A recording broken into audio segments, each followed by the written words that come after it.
നാരായണം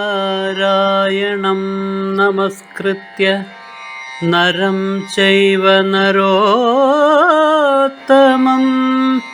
ദേവീം സരസ്വതീം വ്യാസം തതോ ജയമുദീരയേ.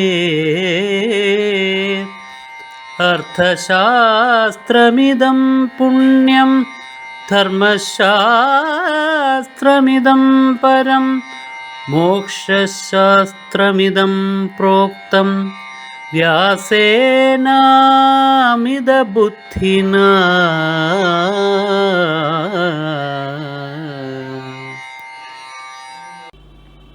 നമസ്കാരം പ്രിയമുള്ളവരെ.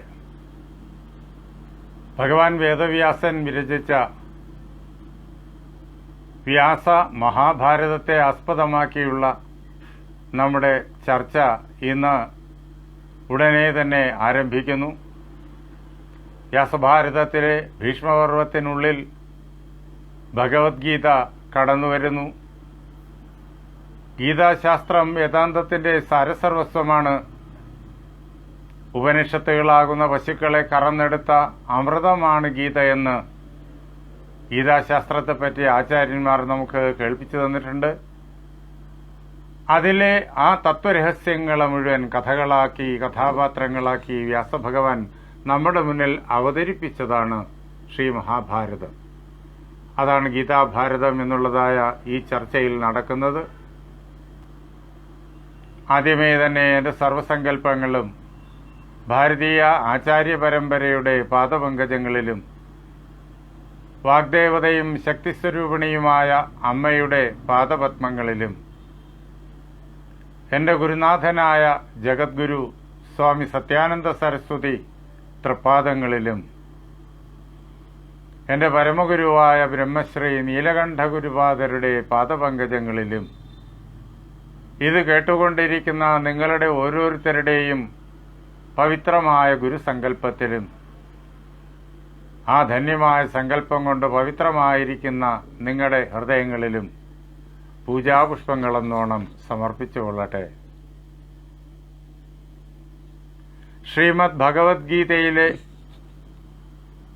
ദൈവാസുര സമ്പദ് വിഭാഗയോഗമെന്നു പേരായ 16-ാമത് അധ്യായത്തിൽ ദൈവീ സമ്പത്തിനെയും അസുരീ സമ്പത്തിനെയും വളരെ വിശദമായിട്ട് ഭഗവാൻ വേദവ്യാസൻ നമുക്ക് കാണിച്ചു തരുന്നുണ്ട്. അതിൽ ദൈവീ സമ്പത്തിനെ നാം മഹാഭാരതത്തിലെ കഥകളിലൂടെ പരിചയിക്കുകയായിരുന്നു.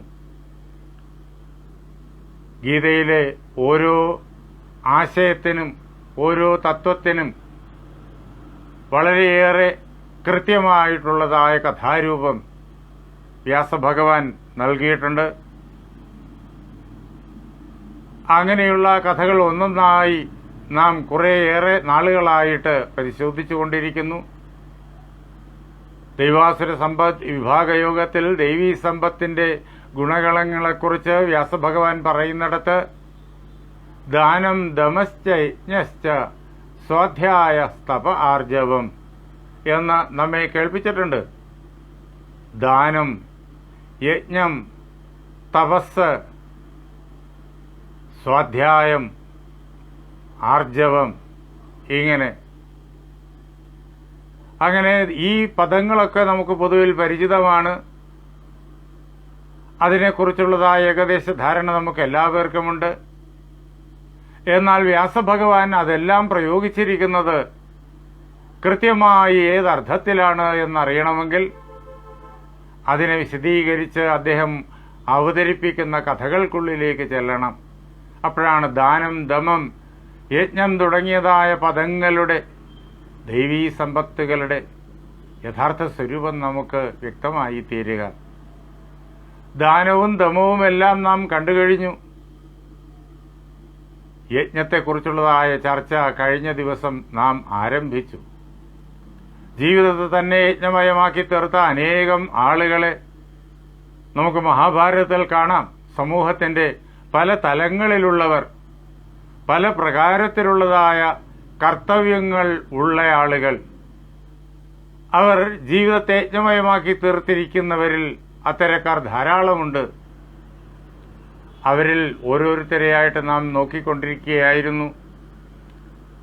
നാം ഭീഷ്മനെ നേരിട്ട് ഇപ്പോൾ കാണുന്നു. കുന്തിദേവിയുടെ ജീവിതം യജ്ഞമയമാണ് എന്ന് കഴിഞ്ഞ ദിവസം തന്നെ പറഞ്ഞു.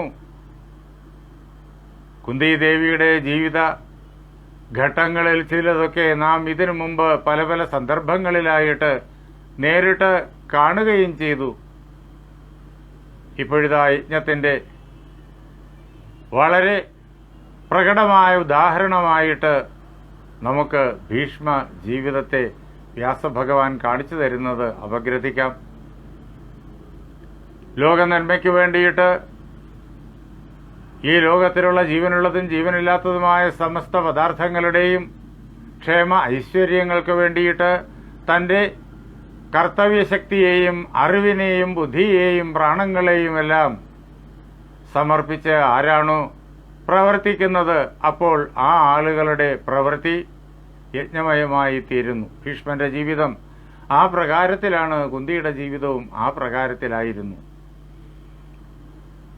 ബാലനായ ഭീഷ്മൻ അന്ന് അദ്ദേഹത്തിന് ഗംഗാദത്തനെന്നും അതേപോലെ തന്നെ ദേവവ്രതനെന്നും ഒക്കെയാണ് പ്രസിദ്ധമായ പേര്. ഭീഷ്മൻ എന്നുള്ള പേര് അന്ന് ലഭിച്ചു കഴിഞ്ഞിട്ടില്ല. അത് ലഭിച്ചതിന് ശേഷം പിന്നെ ഏറെ അദ്ദേഹം അറിയപ്പെടുന്നത് ആ പേരിലാണ്. ആ ഗംഗാദത്തൻ എന്തെന്തൊക്കെ പഠിച്ചു എന്ന് ഗംഗയുടെ വാക്കുകളിൽ കൂടി തന്നെ നാം കണ്ടു കഴിഞ്ഞു ഇന്നലെ. തന്റെ പുത്രനെ ഗംഗാദേവി ശന്തനുവിനെ ഏൽപ്പിക്കുന്നതും വളരെ സന്തോഷത്തോടു കൂടിയിട്ട് ശന്തനു ദേവവ്രതനെ ഗംഗാദത്തനെ തന്റെ കൊട്ടാരത്തിലേക്ക് കൊണ്ടുപോകുന്നതും യുവരാജാവായി അഭിഷേകം ചെയ്യുന്നതും ഗംഗാദത്തൻ തന്റെ ചിന്തകളാലും പ്രവൃത്തികളാലും അച്ഛനും അതേപോലെ തന്നെ എല്ലാ നാട്ടുകാർക്കും ജീവനുള്ള വസ്തുക്കൾ മാത്രമല്ല, പക്ഷിമൃഗാദികൾക്ക് മാത്രമല്ല, ജീവനില്ലാത്ത പദാർത്ഥങ്ങൾക്കും ആനന്ദത്തെ പ്രദാനം ചെയ്യുന്നതും അങ്ങനെ തന്റെ ജീവിതത്തെ യജ്ഞമയമാക്കി മുന്നോട്ട് നയിക്കുന്നതുമൊക്കെ നാം ഇന്നലെ കണ്ടിരുന്നു. ഗംഗാദത്തൻ തന്റെ പിതാവ് ദുഃഖിതനാണ് എന്ന് മനസ്സിലാക്കി ആ ദുഃഖം അകറ്റേണ്ടത് തന്റെ ചുമതലയാണ് എന്ന് തിരിച്ചറിഞ്ഞ് ആ ദുഃഖ കാരണം അറിയാൻ വേണ്ടിയിട്ട് അദ്ദേഹത്തോട് കാര്യങ്ങൾ ആരായുന്നതും അദ്ദേഹം അതിന് മറുപടി പറഞ്ഞ് തുടങ്ങുന്നതും കഴിഞ്ഞ ദിവസം നാം കണ്ടതാണ്. ഗംഗാദത്തൻ പറഞ്ഞു, അങ്ങയുടെ ദുഃഖകാരണം അറിഞ്ഞാലല്ലേ അതിന് പരിഹാരം ചെയ്യാൻ പറ്റൂ, അങ്ങത് പറയണം എന്ന് ആവശ്യപ്പെടുമ്പോൾ ശന്തനു ഗംഗാദത്തനോട് പറഞ്ഞു, അസംശയം ധ്യാനപരോ യഥാവത്സ തഥാശ്രണു. അല്ലയോ കുഞ്ഞെ, നിന്നോട് ഞാൻ എൻ്റെ ദുഃഖത്തിൻ്റെ കാരണം വളരെ വ്യക്തമായി പറഞ്ഞു കേൾപ്പിക്കാം. നീ വളരെ ശ്രദ്ധയോടുകൂടിയിട്ട് എൻ്റെ വാക്കുകളെ ശ്രവിച്ചാലും. നമ്മുടെ ഈ കുടുംബം വളരെ മഹാത്മ്യമേറിയതാണ്, ചന്ദ്രവംശമാണ്. ഈ കുടുംബത്തിൽ പൂരുവിനെ പോലുള്ള മഹാതപസ്വികളായിട്ടുള്ള രാജാക്കന്മാര് ധാരാളം പേര് ഉണ്ടായിരുന്നു. അതുകൊണ്ട് തന്നെ ലോകം നമ്മുടെ വംശത്തെ ആദരിക്കുന്നു. അങ്ങനെയുള്ള നമ്മുടെ ഈ വംശത്തിന്റെ നിലനിൽപ്പ് ഇപ്പോൾ നിന്നെ മാത്രം ആശ്രയിച്ചാണ് സുരക്ഷിതമായിരിക്കുന്നത്. നീ ഒരാൾ മാത്രമാണ് ഈ വംശത്തിന് ഉത്തരാധികാരിയായിട്ട് ഇപ്പോഴുള്ളത്. അത് തന്നെയാണ് ഞാനിപ്പോൾ ചിന്തിച്ചുകൊണ്ടിരിക്കുന്നതും. നീ എങ്ങനെയുള്ള ബാലകനാണ്, എല്ലാ പ്രകാരത്തിലും കഴിവുകളുള്ള, ആരും ആദരിക്കുന്ന സ്വഭാവ വിശേഷങ്ങളോടുകൂടിയ ഒരു ബാലകനാണ് എന്നതിന് യാതൊരു സംശയവുമില്ല. അതിൽ ഞാൻ വളരെയേറെ ആനന്ദിക്കുന്നു, അഭിമാനിക്കുന്നു. പക്ഷേ ഒരു പ്രശ്നം ആരംഭിക്കുന്നത് ഇവിടെ നിന്നാണ്. ശസ്ത്രനിത്യശ്ച സതതം പൗരുഷേ പര്യവസ്ഥിതഃ. നീ എപ്പോഴും ആയുധം കൊണ്ട് കളിക്കുന്നവനാണ്. എല്ലാ പ്രകാരത്തിലുമുള്ളതായ ആയുധ വിദ്യ നീ നേടിക്കഴിഞ്ഞിരിക്കുന്നു നന്നേ ബാല്യത്തിൽ തന്നെ. അത് നീ അഭിമാനത്തോടു കൂടിയിട്ട് നിന്റെ ജീവിതത്തിന്റെ ഭാഗമാക്കി തീർത്തിരിക്കുന്നു. എപ്പോഴും ആയുധം കൊണ്ട് തന്നെ ഈ പ്രപഞ്ചത്തിൽ ധർമ്മത്തെ വളർത്താൻ വേണ്ടിയിട്ട് നീ നിരന്തരം പ്രവർത്തിച്ചുകൊണ്ടിരിക്കുന്നു. അങ്ങനെയുള്ള ഈ സാഹചര്യത്തിൽ എപ്പോഴും ആയുധം കൊണ്ട് പ്രവർത്തിക്കുന്ന ഒരാളിന് പല പ്രകാരത്തിലുള്ളതായ വൈഷമ്യങ്ങൾ ജീവിതത്തിൽ വന്നു ചേരാം. അനിത്യതാം ച ലോകാനാം അനശോചാമി പുത്രക. ഈ പ്രപഞ്ചം അനിത്യമാണ്. ഈ ജീവിതത്തിന്റെ നിലനിൽപ്പ് അനിത്യമാണ്. ഈ ലോകത്തിൽ ഒന്നും തന്നെ ശാശ്വതമല്ല. എല്ലാം മാറ്റങ്ങൾക്ക് വിധേയമാണ്. നീ ആയുധം കൊണ്ട് കളിക്കുന്നവനും അതോർത്തിട്ട്, അല്ലയോ കുഞ്ഞെ, ഞാൻ വളരെയേറെ ദുഃഖിക്കുന്നു, വളരെയേറെ ഭയക്കുന്നു. എന്താണ് ഇതിന്റെ കാരണമെന്നറിയോ? കഥഞ്ചിത്തവ ഗാംഗേയ വിപത്തവും നാസ്തി നക്കുലം. അല്ലയോ കുഞ്ഞെ, നിനക്ക് ഏതെങ്കിലും പ്രകാരത്തിൽ ആപത്തുണ്ടായി കഴിഞ്ഞാൽ നമ്മുടെ കുടുംബത്തിന്റെ അവസ്ഥ എന്തായിത്തീരും? കുടുംബത്തിന് നിലനിൽപ്പുണ്ടാവില്ല. നീ ഒരാൾ മാത്രമാണ് സന്തതിയായിട്ടുള്ളത്. നീ ആയുധങ്ങൾ കൈകാര്യം ചെയ്യുന്നവനാണ് എന്ന് മാത്രമല്ല, നീ എപ്പോഴും വേണ്ടുന്ന അവസരങ്ങളിലെല്ലാം ഈ രാജ്യത്തിന്റെ ഏത് ഭാഗത്തും നീ യുദ്ധത്തിന് സന്നദ്ധനായിട്ട് മുന്നിട്ട് ഇറങ്ങുകയും ചെയ്യുന്നു. യുദ്ധത്തിനിറങ്ങിക്കഴിഞ്ഞാൽ എന്ത് സംഭവിക്കും എന്ന് ആർക്കും മുൻകൂട്ടി പറയാനാവില്ല. അതുകൊണ്ട് തന്നെ ഞാൻ നിന്റെ ഭാവിയെക്കുറിച്ച് ചിന്തിച്ച് ഭയക്കുന്നു. ഏതെങ്കിലും പ്രകാരത്തിലുള്ള വിപത്ത് യുദ്ധങ്ങളിൽ നിനക്ക് സംഭവിച്ചു പോയാലോ? പിന്നെ ഈ വംശം എങ്ങനെ നിലനിൽക്കും? മഹത്തരമായ ഈ വംശം. യഥാർത്ഥത്തിൽ നിന്റെ കഴിവുകളിൽ എനിക്ക് ആദരവുണ്ട്, ബഹുമാനമുണ്ട്. നീ ഒരു മകൻ മതി, 100 മക്കൾക്ക് തുല്യനാണ് നീ. എങ്കിലും യുദ്ധത്തിന്റെ പരിണതി എപ്പോഴും നമുക്ക് നേരത്തെ നിശ്ചയിക്കാനാവില്ല. ഈ അവസരത്തിൽ ഞാൻ വീണ്ടും വിവാഹം കഴിക്കാൻ ആഗ്രഹിക്കുന്നില്ല. പിന്നെയോ, ഞാൻ ഈ കുടുംബത്തിന്റെ നിലനിൽപ്പിനെ കുറിച്ചാണ് ചിന്തിക്കുന്നത്. എന്റെ കർത്തവ്യമാണ്. ലോകത്തിൽ ആളുകൾ പറഞ്ഞ പല പ്രകാരത്തിൽ ഞാൻ കേട്ടിട്ടുണ്ട്, കണ്ടിട്ടുമുണ്ട്. അനവത്യേകപുത്രത്വം ഇത്യാഹുർ ധർമ്മവാദിന. ധർമ്മത്തിന്റെ സൂക്ഷ്മഗതി അറിയുന്നവരായ സജ്ജനങ്ങള് വളരെ സ്പഷ്ടമായിട്ട് പണ്ട് തന്നെ പറഞ്ഞു വച്ചിട്ടുണ്ട്. ഒരു സന്താനം, ഒരു പുത്രൻ, ഒരു സന്താനം മാത്രമുള്ള അവസ്ഥ സന്താനം ഇല്ലാത്തതിന് തുല്യമാണ്. നീ എനിക്ക് ഒരേ ഒരു സന്താനം. നീ ആയുധങ്ങൾ കൊണ്ട് കളിക്കുന്നവൻ.